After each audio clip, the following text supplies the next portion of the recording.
Peoples Democratic party की अध्यक्षा और पूर्व मुख्यमंत्री महबूबा मुफ्ती ने एतवार को एक बयान दिया। उन्होंने ये कहा जो प्रॉक्सी पार्टियां भारतीय जनता पार्टी ने जम्मू कश्मीर में बनाई हैं, वो असंवैधानिक फैसले जो 5 अगस्त 2019 को हुए हैं उनको संवैधानिक करने के लिए असेंबली के जरिए इसलिए ये पार्टियां तैयार की गई हैं। उन्होंने बांडीपुरा में एक पार्टी कन्वेंशन के बाद पत्रकारों से बात करते हुए कहा कि बीजेपी की पॉलिसी हमेशा ये रही है कि रीजनल पार्टीज के बीच में आप तनाव पैदा करें, रीजनल पार्टीज को आप डिवाइड करें। और उन्होंने ये भी कहा कि पहले उन्होंने पीडीपी पर हमला किया और उसके बाद प्रॉक्सी पार्टियां बनाई, सब जानते हैं। और उसके बाद उन्होंने जम्मू में नेशनल कॉन्फ्रेंस के 2 फाड़ कर दिए और उन लीडरों को directly Bharatiya Janata party join करने के लिए कहा। उसके बाद उन्होंने ये कहा कि अब कांग्रेस पार्टी में भी बीजेपी इसी तरीके से 2 फाड़ करने जा रही है। और जो जानकारी उनके पास है, ये खुद से कांग्रेस में जो है 2 धड़े नहीं बने हैं, ये धड़े भी बीजेपी ने बनवाए हैं। और उसके बाद उन्होंने ये भी कहा कि बीजेपी 2 फैक्शन कांग्रेस में बनाना चाहती है और दोनों को अलग अलग इस्तेमाल करना चाहती है। और उसके बाद यह भी कहा इलेक्शन आज या कल हो सकते हैं, लेकिन उन्हें शक है कि जिस तरीके से ये डिविजन्स की कराई जा रही हैं, इलेक्शन जम्मू कश्मीर में होंगे भी कि नहीं। और यह भी कहा है, अंत में यह कहा कि मकसद जो है एक ही है कि वो सभी लोग असेंबली पहुंच जाएं जो 5 अगस्त 2019 को जो असंवैधानिक फैसले हुए हैं असेंबली के जरिए उनको संवैधानिक करें। पूर्व मुख्यमंत्री महबूबा मुफ्ती और पीडीपी के अध्यक्षा एक के बाद एक ताबड़तोड़ बयान दे रही हैं। इससे पहले भी आप देख रहे होंगे लगातार आक्रामक तरीके से वो बयानबाजी कर रही हैं और इस आक्रामक अंदाज में वो सब कुछ कह रही हैं। हैदरपुरा एनकाउंटर की बात हो तो उसको लेकर उन्होंने कहा कि 4 लोग तो थे ही नहीं, 3 ही लोग थे, चौथे आदमी का ना आपने फोटो बताया, ना चौथे आदमी की आपने हमें कोई जानकारी दी। उसके बाद लेफ्टिनेंट गवर्नर मनोज सिन्हा के आवास की तरफ, जो उनका सरकारी आवास है, उस आवास की तरफ भी वो एक जुलूस की शक्ल में गई और वहां पर भी उन्होंने हैदरपुरा में जो एनकाउंटर हुआ उस एनकाउंटर को लेकर उन्होंने बात की। आज इस बयान के बाद पीपल्स डेमोक्रेटिक पार्टी की अध्यक्षा महबूबा मुफ्ती के इस बयान के बाद जम्मू कश्मीर अपनी पार्टी के अध्यक्ष सैयद अल्ताफ बुखारी ने भी एक बयान दिया है। उन्होंने कहा है कि जज्बाती सियासत जो पीपल्स डेमोक्रेटिक पार्टी करती है अब उन्हें उससे बाज आना चाहिए। और दूसरी बात यह कही है कि नौजवानों के खून के ऊपर जो सियासत पीडीपी करती है, कुछ इसी तरह की बात है। पीडीपी जो करती है वो भी उनको अब बंद करनी चाहिए। इशारा उन्होंने इस और किया कि पूर्व मुख्यमंत्री महबूबा मुफ्ती इस बात के लिए पहले भी मशहूर थी कि अगर किसी भी जगह आतंकवादी कोई मारा जाता, ये मैं बात कर रहा हूं जब वो सत्ता में नहीं थी, सत्ता में आने से पहले कहीं कोई आतंकवादी मारा जाता तो सभी राजनीतिक दल आज भी कहते, उस समय भी कहते थे कि कोई वहां मेन स्ट्रीम पॉलिटिकल लीडर्स में से नहीं पहुंचता था, लेकिन पूर्व मुख्यमंत्री महबूबा मुफ्ती वहां जरूर पहुंचती थी, अफसोस का इजहार भी करती थी, परिवार के साथ संवेदनाएं भी व्यक्त करती थी। यह अलग बात है कि जब वो सरकार में आए, सरकार में आने के बाद जो वादे उन्होंने अपने इलेक्टोरेट के साथ किए थे, उस समय वो वादे आहिस्ता आहिस्ता आहिस्ता आहिस्ता फिर उनको लगा कि जब सरकार चलानी है, सत्ता चलानी है, तो इन सब चीजों को भूलना पड़ेगा, इन सब चीजों से बचना पड़ेगा। अब इतिहास की ओर अगर नजर दौड़ाएं, आज पूर्व मुख्यमंत्री महबूबा मुफ्ती कहती हैं कि भारतीय जनता पार्टी ने पीडीपी को तोड़ा, भारतीय जनता पार्टी ने नेशनल कॉन्फ्रेंस को तोड़ा, भारतीय जनता पार्टी अब कांग्रेस को तोड़ने की कोशिश कर रही है। यानी ये कह रही हैं कि बीजेपी के पास इतनी ताकत है, इतनी हिम्मत है कि अपनी पॉलिटिकल पार्टीज के साथ आइडियोलॉजिकली कमिटेड लोग अपनी पार्टियां केवल मात्र इसलिए छोड़ रहे हैं क्योंकि बीजेपी उनसे कह रही है कि आप अपनी पार्टी छोड़ दीजिए। और यह भी आपको यहां पर याद होगा कि 2014 के बाद 2015 में भारतीय जनता पार्टी और पीडीपी का अलायंस हुआ और 3.5 साल भाजपा और पीपल्स डेमोक्रेटिक पार्टी ने जम्मू कश्मीर में सरकार चलाई। इसमें बेशतर वक्त तो पूर्व मुख्यमंत्री महबूबा मुफ्ती के पिता स्वर्गीय मुफ्ती मोहम्मद सैयद ने सरकार चलाई। एक लंबे समय तक शुरुआत उन्होंने ही की, बाद में उनका देहांत हुआ। उनके देहांत के बाद थोड़ा सा एक पीरियड था जिसमें कियोस और कंफ्यूजन था और कहा यह जा रहा था कि अगर महबूबा मुफ्ती सत्ता में नहीं आती हैं तो कोई और पॉलिटिकल लीडर उनकी जगह लेगा, पीडीपी के अंदर दो फाड़ हो जाएंगे और सरकार जो है बीजेपी और पीडीपी का वो जो टूटा हुआ दल होगा उस दल के साथ सरकार बनेगी। उसके बाद कहते हैं, और अखबारों में भी लोगों ने इस पर लेख लिखे, कि उस समय पीपल्स डेमोक्रेटिक पार्टी की अध्यक्षा महबूबा मुफ्ती मजबूर हुई। मजबूर होने के बाद उन्होंने भारतीय जनता पार्टी के साथ अलायंस किया और उसके बाद अलायंस में भी लगभग साल सवा साल सरकार उन्होंने चलाई। उसके बाद बीजेपी ने, पीडीपी ने नहीं, बीजेपी ने सरकार से समर्थन वापस लिया और सरकार गिर गई। उसके बाद एक लंबे समय तक जम्मू कश्मीर में कोई सरकार नहीं थी। फिर घाटी के राजनीतिक दल पीडीपी, नेशनल कॉन्फ्रेंस और अन्य पॉलिटिकल पार्टीज के साथ साथ में कांग्रेस भी इन सब के साथ जुड़ गई और जम्मू कश्मीर में कोशिश की उन लोगों ने सरकार बनाने की। मगर उस समय के राज्यपाल सत्यपाल मलिक की फैक्स मशीन के खराब होने के कारण वो चिट्ठी जो है समय पर वहां नहीं पहुंची, तो सरकार नहीं बन सकी। लेकिन ये जो पीडीपी की अध्यक्षा महबूबा मुफ्ती का चार्ज है कि बीजेपी ने पहले पीडीपी को तोड़ा, फिर नेशनल कॉन्फ्रेंस को तोड़ा और अब कांग्रेस को तोड़ रही है। अब अगर इतिहास के पन्ने पलटते हैं तो पता यह चलता है कि जब नेशनल कॉन्फ्रेंस की फुल मेजॉरिटी वाली जम्मू कश्मीर में सरकार थी और उन्होंने ऑटोनॉमी का रेजोल्यूशन 1999 में असेंबली में पारित किया, उस रेजोल्यूशन के पारित होने के बाद जब उस रेजोल्यूशन को दिल्ली भेजा गया, दिल्ली ने उस रेजोल्यूशन पर पहले चुप्पी साधी और बाद में उसके ऊपर एक कमेटी जरूर बनी, लेकिन उस कमेटी ने कोई रिकमेंडेशन दी हो या उस कमेटी की कभी कोई मीटिंग हुई हो या उस कमेटी ने मीटिंग करने के बाद कोई पार्लियामेंट से कुछ कहा हो, इसका कोई रिकॉर्ड कहीं पर नहीं मिलता। लेकिन 1999 को रेजोल्यूशन पास होने के बाद पीपल्स डेमोक्रेटिक पार्टी का जन्म जम्मू कश्मीर में हुआ और ये जो जन्म हुआ कोई असाधारण बात नहीं। कांग्रेस का साथ महबूबा मुफ्ती और उनके पिता मुफ्ती मोहम्मद सैयद ने छोड़ा। मुजफ्फर हुसैन बेग, गुलाम हसन मीर और अन्य कुछ और नेताओं के साथ जो आज पीडीपी का हिस्सा नहीं है, उन नेताओं के साथ मिलकर पीपल्स डेमोक्रेटिक पार्टी का जन्म हुआ। जिस समय जन्म हुआ उस समय तो खबर कोई नहीं लगी, लेकिन एक लंबे अंतराल के बाद Mail Today, India Today group का एक टेबुलाइड था, उस टेबुलाइड में खबर लगी और उस खबर में जिस पत्रकार ने वो खबर लगाई उसका नाम भी मुझे याद है, लेकिन फिलहाल मुझे नहीं लगता कि यहां जरूरी है उनका नाम बताना, सुनने वाले सब जानते हैं। उस खबर के मुताबिक ये कहा गया कि पीपल्स डेमोक्रेटिक पार्टी को बनाना एक बहुत बड़ा ऑपरेशन था, जिस ऑपरेशन में उस समय की केंद्र सरकार सफल हुई और पीपल्स डेमोक्रेटिक पार्टी का जन्म हुआ। यानी उस समय को अगर आज के समय के साथ जोड़कर देखा जाए तो बात यह कही गई कि पीडीपी जो बनी वो भी कांग्रेस के दो नेताओं को बाहर निकालकर और अन्य पॉलिटिकल पार्टीज के नेताओं को जोड़कर पीडीपी का भी जन्म इसी तरीके से हुआ है। उस समय जब पीडीपी का जन्म हुआ और उसके बाद 2002 में जब जम्मू कश्मीर में चुनाव हुए तो एक बड़े दल के तौर पर उभर कर आई नेशनल कॉन्फ्रेंस और एक छोटे दल के तौर पर निकलकर आई पीपल्स डेमोक्रेटिक पार्टी। पीडीपी के पास केवल 16 एमएलए थे, लेकिन कांग्रेस जिसके पास पीडीपी के मुकाबले में ज्यादा एमएलए थे, अन्य कुछ और पॉलिटिकल पार्टीज के साथ मिलकर 2002 में कांग्रेस ने समर्थन पीडीपी को दिया और जम्मू कश्मीर में कांग्रेस पीडीपी की सरकार बनी। कोई सोच भी नहीं सकता था कि राजनीति में तो गणित होता है, गणित के ऊपर सब तय होता है।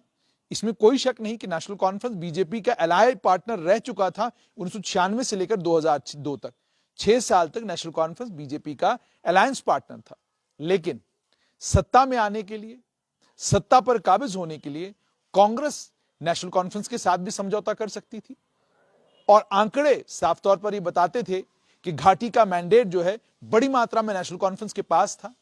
उस मैंडेट को ध्यान में रखते हुए नेशनल कॉन्फ्रेंस को अप्रोच किया जा सकता था, नेशनल कॉन्फ्रेंस से बातचीत हो सकती थी, रास्ते खुल सकते थे, सरकार बन सकती थी। लेकिन सरकार जम्मू कश्मीर में बनी पीडीपी और कांग्रेस की। अब सवाल को यह पूछे कि राजनीतिक गणित के बिल्कुल विपरीत जाकर कांग्रेस ने क्यों नेशनल कॉन्फ्रेंस को समर्थन नहीं दिया और समर्थन दे दिया पीडीपी को। अब चलिए बात यहीं पर अगर खत्म हो जाती तो आज के इस चार्ज को लेकर जो पूर्व मुख्यमंत्री महबूबा मुफ्ती ने बात कही है, आज के इस चार्ज को जस्टिफाइड भी समझा जा सकता था। लेकिन सवाल यह भी खड़ा होता है, 16 एमएलए वाली पीडीपी कांग्रेस के साथ अलायंस करती है और कांग्रेस बड़े दल के तौर पर उभर कर आया है और कांग्रेस पीडीपी को का मुख्यमंत्री बनाने के लिए तैयार हो जाती है। आखिरकार ये क्या कारण थे? घाटी से ही क्यों मुख्यमंत्री बनाना था? गुलाम नबी आजाद तो 6 साल के लिए भी जम्मू कश्मीर के मुख्यमंत्री बनते थे और अक्सर यही देखने में आया है, एक बड़ा दल एक छोटे दल को जब समर्थन देता है तो बड़े दल का ही नेता मुख्यमंत्री होता है। और राजनीतिक गणित में अक्सर यही होता है। और एक ऐसी जगह जहां पर आप जानते हैं कि एक छोटे दल के पास इतनी ताकत नहीं कि वो दूसरे किसी दल के साथ का अलायंस पार्टनर हो जाए। मिसाल के तौर पे 2002 में नेशनल कॉन्फ्रेंस और पीडीपी का अलायंस होता, इसकी संभावनाएं ना के बराबर थी, जीरो थी, पॉसिबिलिटी कोई नहीं। दो अलग अलग धाराओं में बहने वाले दरिया थे ये।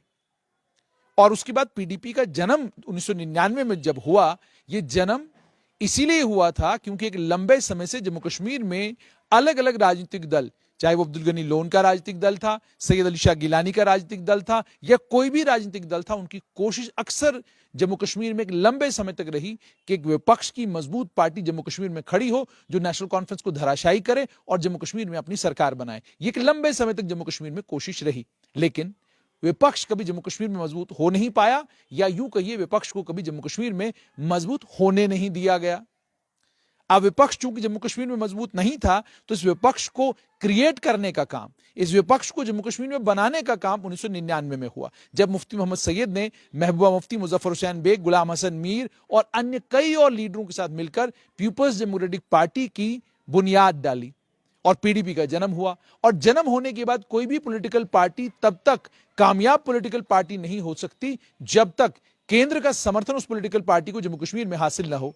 तो केंद्र ने, इसका मतलब केंद्र में सरकार 1999 में भारतीय जनता पार्टी की सरकार थी, बीजेपी लेड एनडीए की सरकार थी। यदि बीजेपी उस समय चाहती तो पीडीपी का जन्म तो जरूर होता, लेकिन एक बड़ी मजबूत पार्टी के तौर पर पीडीपी उभर नहीं पाती। तो इसका मतलब जो 3 साल, 3.5 साल के करीब करीब पीडीपी का जन्म होने के बाद, पीडीपी की को जड़ पकड़ने के बाद, लोगों के बीच में पीडीपी के जाने के बाद और लोगों के बीच में अपनी जगह बनाने के बाद, पीपल्स डेमोक्रेटिक पार्टी ने जब चुनाव जीते तो चुनाव 2003-2 में भले ही जीते हों, लेकिन चुनाव जीतने से पहले जो ग्राउंड प्रिपेयर करने का काम पूर्व मुख्यमंत्री महबूबा मुफ्ती और उनके पिता ने किया और उनके साथ में घाटी के उन सभी नेताओं ने किया जो नेता एक समय विपक्ष का हिस्सा होते थे या कुछ नेशनल कॉन्फ्रेंस के नेता भी निकल कर आए। दिलावर मीर ने बाद में पीपल्स डेमोक्रेटिक पार्टी ज्वाइन की।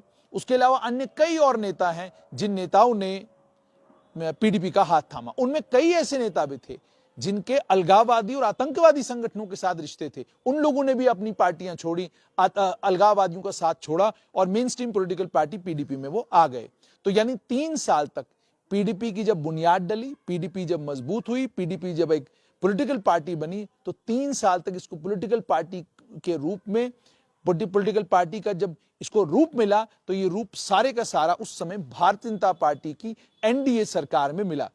उसकी और ऐसा तो हो नहीं सकता कि आप कहें कि 2002 में चुनाव था, रात को पार्टी बनी, सुबह पार्टी ने चुनाव जीत लिया, ऐसा होता नहीं। चुनावी समीकरण बिल्कुल अलग होते हैं। आप एक पॉलिटिकल पार्टी बना लें और उसके बाद आप ये कहें कि कल सुबह आप लोग आपका समर्थन करेंगे, संभावनाएं इसकी बहुत कम है। तो 2003 में पीडीपी और कांग्रेस की सरकार अगर नहीं बनती और नेशनल कॉन्फ्रेंस और कांग्रेस की सरकार बनती तो शायद पीडीपी इतनी मजबूत पॉलिटिकल पार्टी नहीं बन पाती जितनी मजबूत पॉलिटिकल पार्टी पीडीपी वक्त के साथ बनती गई। तो उसके बाद पीडीपी ने 2009 में 2002 से लेकर 2005 तक पीडीपी के मुख्यमंत्री थे मुफ्ती मोहम्मद सैयद। और उसके बाद आपको यह भी याद है कि फिर जबरदस्त पावर टसल रहा। गुलाम नबी आजाद जम्मू कश्मीर आना चाहते थे, पीडीपी मुफ्ती मोहम्मद सैयद को 6 साल के लिए मुख्यमंत्री चाहती थी। उस पावर टसल के बीच में हुआ क्या? उस पावर टसल के बीच में नतीजा यह निकला कि गुलाम नबी आजाद ने मुफ्ती मोहम्मद सैयद को इस्तीफा देना पड़ा और गुलाम नबी आजाद को जम्मू कश्मीर का मुख्यमंत्री 2.5 साल के लिए बनाया गया। और उसके बाद आपको याद होगा अमरनाथ आंदोलन हुआ। उस अमरनाथ आंदोलन के बाद हुआ क्या? दोबारा से वही हुआ, चेकमेट वाली गेम हुई। पीडीपी ने कांग्रेस से समर्थन छीन लिया, सरकार गिर गई। उसके बाद एक और तमाशा हुआ। 2009 में दोबारा से जब चुनाव हुए तो एक ताकतवर दल के तौर पर पीडीपी उभर कर आया, एक मजबूत दल के तौर पर पीडीपी उभर कर आया। नेशनल कॉन्फ्रेंस के पास भी अच्छे खासे नंबर थे, लेकिन अब कांग्रेस ने नेशनल कॉन्फ्रेंस के साथ अलायंस किया और जम्मू कश्मीर में एनसी कांग्रेस की सरकार बनी। और इन 6 सालों में 2009 से लेकर 2014 तक कई बार ऐसी अटकलें लगी कि पीडीपी के ये 4 नेता पार्टी छोड़ने लगे हैं, पीडीपी में 2 फाड़ हो जाएंगे। मुफ्ती मोहम्मद सैयद जब तक पीडीपी में है तब तक पीडीपी एक पार्टी रहेगी, जब भी वो चले जाएंगे पीपल्स डेमोक्रेटिक पार्टी जो है 2 भागों में बढ़ जाएगी। ये बातें 2009 से 2014 तक होती रही। और पीडीपी के वो नेता जिन्होंने आज पार्टी छोड़ी है और अपनी पार्टी और पीपल्स कॉन्फ्रेंस में चले गए हैं, वो नेता 2009 से 14 तक नेशनल कॉन्फ्रेंस के करीबियों में माने जाते थे। उनको लेकर यह बात आम हो गई थी कि किसी भी समय ये नेशनल कॉन्फ्रेंस ज्वाइन करेंगे, लेकिन उन्होंने नेशनल कॉन्फ्रेंस ज्वाइन नहीं की और लगातार वो पीडीपी में बने रहे, क्योंकि उन्हें उम्मीद और तवक्का ये थी कि शायद हालात में कोई बड़ा बदलाव आएगा। लेकिन उसके बाद 2009 से 14 तक जम्मू कश्मीर में नेशनल कॉन्फ्रेंस कांग्रेस की सरकार रही। उसके बाद 2014 के बाद जब जम्मू कश्मीर में चुनाव हुए और भारतीय जनता पार्टी ने वो कमाल कर दिखाया जो भारतीय जनता पार्टी की 67 साल की राजनीति में उनके किसी बड़े नेता ने कभी सोचा नहीं था कि हम जम्मू कश्मीर में इतना बड़ा दल बन के उभरेंगे कि हमें घाटी के दलों के साथ मिलकर सरकार बनानी पड़ेगी। हुआ ये कि बड़े दल के तौर पे घाटी में पीडीपी उभर कर आई और जम्मू में भारतीय जनता पार्टी ने 25 एमएलए के साथ दावा ठोक दिया सरकार बनाने का। उसके बाद वही हुआ, दिल्ली में जाकर नॉर्थ पोल और साउथ पोल का अलायंस हुआ। भारतीय जनता पार्टी ने पीडीपी का हाथ थामा, पीडीपी ने भारतीय जनता पार्टी का हाथ थामा, सरकार जम्मू कश्मीर में पीडीपी बीजेपी की बन गई। जिस समय सत्ता में ये दोनों पॉलिटिकल पार्टीज थी, इन दोनों पॉलिटिकल पार्टीज के नेताओं के बीच जो घनिष्ठ रिश्ते थे वो आम जनता से छुपे हुए नहीं थे। कौन कहां किसके घर जाता था, कैसे बात होती थी, ट्रांसफर पोस्टिंग के लिए क्या कुछ होता था, वो सब कुछ जाहिर है, सबको सारी बातें पता थी। 3.5 साल के कार्यकाल में कभी भी पूर्व मुख्यमंत्री को यह नहीं लगा कि पीडीपी पार्टियां तोड़ने का, बीजेपी पार्टियां तोड़ने का काम करती है। उस समय उन्हें कभी नहीं लगा कि समय आएगा जब भाजपा नेशनल कॉन्फ्रेंस को तोड़ने की कोशिश करेगी, कांग्रेस को तोड़ने की कोशिश करेगी, पीडीपी को तोड़ने की कोशिश करेगी, कभी ख्याल नहीं। और दूसरी सबसे अहम बात, 67 साल तक विपक्ष का हिस्सा रही भारतीय जनता पार्टी। 67 साल तक भारतीय जनता पार्टी के नेता पार्टी के साथ जुड़े रहे, पार्टी कभी नहीं छोड़ी। कुछ एक नेताओं को छोड़कर बाकी सभी लोग अपनी आइडियोलॉजी, अपनी विचारधारा, अपनी सोच के साथ जुड़े रहे। 67 साल सत्ता में कई लोग आए, कई लोग गए, लेकिन बीजेपी के किसी बड़े नेता को आपने पार्टी छोड़कर नेशनल कॉन्फ्रेंस, कांग्रेस या किसी और पॉलिटिकल पार्टी में जाते हुए नहीं देखा। बड़े नेता की बात कर रहा हूं मैं, वो नेता जो अध्यक्ष के पद पर रहे। मैं बात करूंगा डॉक्टर निर्मल सिंह की, मैं बात करूंगा उसके अलावा बाकी जो बीजेपी के नेता हैं, जुगल किशोर शर्मा की बात कर सकते हैं हम। बीजेपी में अन्य और बड़े सारे पॉलिटिकल, रमेश अरोड़ा की बात करेंगे, वो भी एक बड़े सीनियर पॉलिटिकल लीडर थे भारतीय जनता पार्टी के। उसके अलावा जो भारतीय जनता पार्टी के अलग अलग कार्यकालों में अध्यक्ष रहे, किसी भी पार्टी के नेता ने अपनी आइडियोलॉजी नहीं छोड़ी, अपनी विचारधारा नहीं छोड़ी, अपनी पार्टी छोड़कर वो दूसरे किसी दल में नहीं गया। 67 साल एक लंबा समय होता है। आइए दूसरी तरफ, सिर्फ सत्ता से बाहर रहते हुए केवल 7 साल हुए हैं और इन 7 सालों में घाटी में 3 दल बन गए हैं। जम्मू कश्मीर पीपल्स कॉन्फ्रेंस में कौन नेता है, जम्मू कश्मीर पीपल्स डेमोक्रेटिक पार्टी में कौन नेता है, जम्मू कश्मीर अपनी पार्टी में जो लोग चले गए हैं वो कौन है। अपनी पार्टी की अगर बात करें तो आधे नेता कांग्रेस के हैं, कुछ एक नेशनल कॉन्फ्रेंस में थे पहले, फिर पीडीपी में गए, फिर दोबारा नेशनल कॉन्फ्रेंस में आ गए, वो लोग भी अपनी पार्टी में आपको मिलेंगे। और उसके बाद कुछ नेता आपको नेशनल कॉन्फ्रेंस में मिलेंगे, कुछ नेता आपको कांग्रेस में मिलेंगे, और कांग्रेस के कई नेता हैं जो अपनी पार्टी छोड़कर अपनी पार्टी में चले गए। इसी तरीके से आपको नेशनल कॉन्फ्रेंस के कई नेता मिलेंगे। अब मिसाल के तौर पर आप सैयद बशारत बुखारी को ले लें, पीडीपी का स्तंभ एक समय माने जाते थे, उन्होंने पीडीपी छोड़ी, नेशनल कॉन्फ्रेंस में चले गए, अब नेशनल कॉन्फ्रेंस छोड़कर वो इस समय जम्मू कश्मीर पीपल्स कॉन्फ्रेंस में है। अब थोड़ा सा और आगे चलें तो आपको अन्य और कई नेता ऐसे मिलेंगे जिन नेताओं के बारे में आप भी आश्चर्यचकित हो जाएंगे कि ये कैसी सोच है, ये कैसी विचारधारा है जो कभी नेशनल कॉन्फ्रेंस के साथ हो जाती है, कभी पीडीपी के साथ हो जाती है, और जब इन दोनों दलों के साथ ना बने तो फिर किसी और दल के साथ हो जाती है। तो इसका मतलब यह है कि जब नेता विचारधारा के ऊपर अड़िग न हो और जिस विचारधारा के ऊपर वो हैं उन्हें उस पर यकीन न हो, तो फिर उन नेताओं का दाएं से बाएं जाना या बाएं से दाएं जाना, उनके उस दाएं बाएं जाने को किसी एक राजनीतिक दल पर थोपना या उसके लिए किसी एक राजनीतिक दल को जिम्मेदार ठहराना किसी भी राजनीतिज्ञ के लिए, किसी भी एक राजनेता के लिए ठीक बात नहीं है। अगर विचारधारा से जुड़े हुए लोग हैं और विचारधाराओं के साथ जुड़े हुए नेता हैं, तो फिर ये अपनी पार्टियां छोड़कर किसी दूसरी पॉलिटिकल पार्टी में चाहे जो मर्जी वो हो जाए कतई भी नहीं जाएंगे, बिल्कुल नहीं जाएंगे। क्या देश भर में अलग अलग पॉलिटिकल पार्टीज में नेता नहीं है? वो अपनी पार्टी छोड़कर क्या जा रहे हैं? नहीं जा रहे हैं। तो इसका मतलब यह है कि अगर आप अपनी विचारधारा को मानते हैं, आपको उस पर पक्का यकीन है कि यह बिल्कुल सही बात है, तो आप उस विचारधारा को छोड़कर कभी नहीं जाएंगे।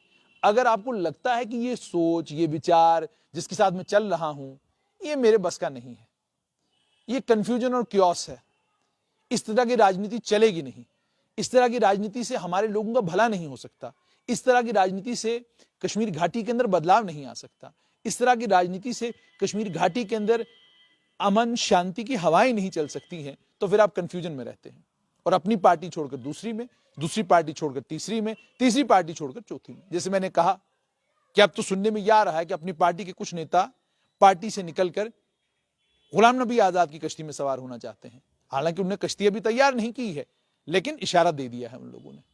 और इसी तरीके से पीडीपी के नेता जिन्होंने पार्टी छोड़ी और किसी और पॉलिटिकल पार्टी में चले गए, ये कहना कि ये फलाने के इशारे पे चले गए, तो फिर वो पार्टी में जब थे तो क्या उनको कंफ्यूजन था कोई अपनी विचारधारा को लेकर? यदि 5 अगस्त 2019 के फैसलों को लेकर वाकई पूर्व मुख्यमंत्री महबूबा मुफ्ती इतनी भावुक हैं और उन्हें लगता है कि जो उनकी सोच है, जो उनका विचार है वो बिल्कुल सही है और घाटी में वो रेजोनेट करता है घाटी के आम लोगों के साथ, तो फिर ये घाटी के सारे नेता आपके साथ क्यों खड़े नहीं हैं? ये अलग अलग पॉलिटिकल पार्टीज में क्यों घुस रहे हैं? ये अलग अलग पॉलिटिकल पार्टीज में अपने लिए आसरा क्यों ढूंढ रहे हैं? क्या वजह है? क्या परेशानी है? कई लोग तो ये भी कहते हैं, जो लोग आज अलग अलग राजनीतिक दलों को छोड़कर दाएं बाएं वाली पॉलिटिकल पार्टीज में जा रहे हैं, उन लोगों ने अपने कार्यकाल में इतना ज्यादा पैसा बना लिया है कि अब जब उनसे हिसाब मांगने लगते हैं तो उनका सीए भी परेशान होता है कि भाई इतना पैसा लाया कहां से इन लोगों ने। यह भी एक परेशानी है। एसेट्स आपके इतने ज्यादा बन चुके हैं कि अब आप परेशान हैं कि भाई इन एसेट्स को रखूं तो रखूं कहां। यह भी एक परेशानी है। यदि आपने भी अपने कार्यकाल में, अपने समय में राजनीति साफ सुथरी की होती, न बैंक अकाउंट होते, न बैंक बैलेंस होते, न कोई और परेशानी होती, तो शायद एक विचारधारा के साथ आप लंबे समय तक जुड़कर रहते। और अगर आप अपने लोगों के बीच में होते, अपनी जनता के बीच में होते, तो शायद फिर पूर्व मुख्यमंत्री महबूबा मुफ्ती को यह बात कहनी भी नहीं पड़ती कि एक पार्टी बाकी सभी पार्टियों को तोड़ रही है। क्योंकि जब आप ये कहते हैं एक पार्टी बाकी सभी पार्टियों को तोड़ रही है, तो उसका मतलब आप ये कह रहे हैं इन पार्टियों से जो लोग जा रहे हैं, नंबर 1 वो आइडियोलॉजिकली कमिटेड नहीं है, नंबर 2 वो अपने हित की ज्यादा और आम जनता के हित की कम सोच रहे हैं, और नंबर 3 वो बिन पैंदे के लोटे हैं, कभी इधर हैं तो कभी उधर हैं। ये बात आप उनके बारे में कह रही हैं, यही बात अब उनके बारे में कह रही हैं। पार्टियां किसी एक कार्यकाल में, किसी एक समय में, किसी एक डिस्पेंसेशन में ना तो टूटती हैं ना तो बनती हैं, लेकिन पार्टियों के अंदर जो लोग हैं, जब वो विचारधाराओं के साथ जुड़े हुए ना हो, सोच के साथ जुड़े हुए ना हो, तो फिर वो ना तो पार्टियों में रहते हैं, ना नई पार्टियों में रहते हैं, और ना नई बनने वाली पार्टियों में रहते हैं। वो सिर्फ सत्ता को ढूंढते हैं, जहां सत्ता वहां वो, जहां सत्ता नहीं वहां वो नहीं।